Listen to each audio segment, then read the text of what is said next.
Meaning of Darby and Joan.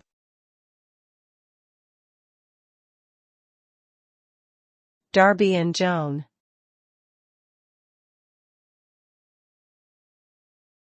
Darby and Joan.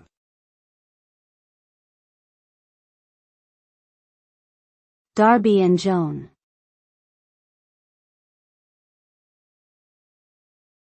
Darby and Joan.